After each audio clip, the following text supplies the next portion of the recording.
Walaloo Afuuraa Maqaa Abbaa kan Ilmaa kan Hafuura Qulqulluu Sadan Waaqa tokko Ameen. Maqaa Abbaa kan Ilmaa kan Hafuura Qulqulluu Sadan Waaqa tokko Ameen. Maqaa Abbaa kan Ilmaa kan Hafuura Qulqulluu Sadan Waaqa tokko Ameen. Mata duree walaloo kootii hin dogongorinaa mata duree jedhudha. Hin dogongorinaa dhagahaa yaa namaa yaa kiristaanotaa, hin dogongorinaa maaloo yaa namootaa. Waaqa tolfamoota hin waaqeffatinaa, waaqayyoomaa keessaan hin irraanfatinaa.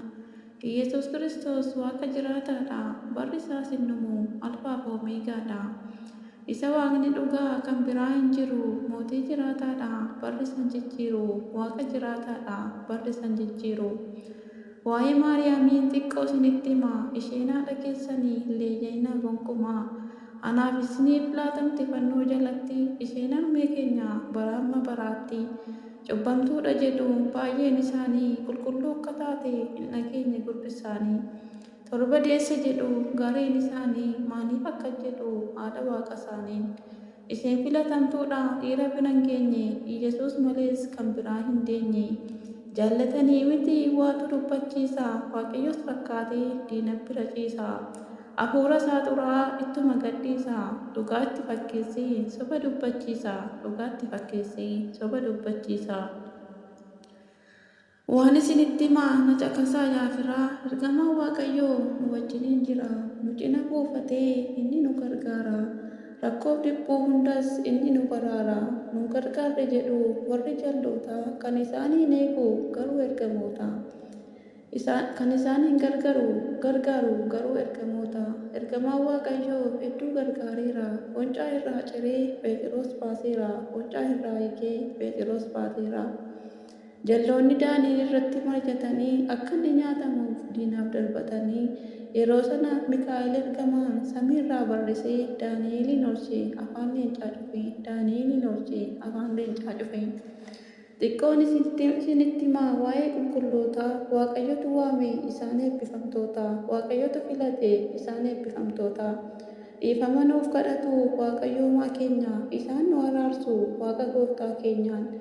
Waa'ee qulqullootaa kan kaaseen qabniisaa, hojiin isaanii baay'ee garaa koo raasa. Lafeen isaaniillee du'aatii ni kaasa, uffanni isaanis diinota ni baasa, uffanni isaanis diinota ni baasa. Ka'een xiqqoo dubbadhaa waa'ee taabotaa, gooftaatu nuuf laate hin shakkinaa namoota, Waaqayyotu nuuf laate hin shakkinaa namoota. Abboommii gooftaatii baraan kan dhaabbatu, ijoollee isaaf laate Waaqayyo gooftaatu. Baay'een isaanii jiru kan morman taabotaa, Yesuustu diige jechuun warri shakkitoota. Yesuus garuu jabeessuudhaaf dhufe, seerichi hin diigamne cimee itti fufe, seerichi hin diigamne jabaatee itti fufe. Manni qulqullummaa samiirraa banamee, taabonni Waaqayyoo keessatti argamee, egaa dubbii sobdootaa hin amaninaa. Macaafa qulqulluu wangeela dubbisaa hin gowwoomfaminaa. Kan shakkitoonni falmanii inni tokkos abala, kan lapheedhaan amane ittiin fayyee gala. Humna Waaqayyooti kan isarra jiru, dhibamtoonni baay'een ittiin fayyaniiru, dhibamtoonni baay'een ittiin fayyaniiru.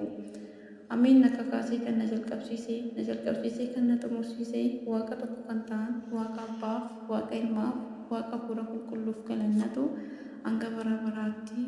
Ameen.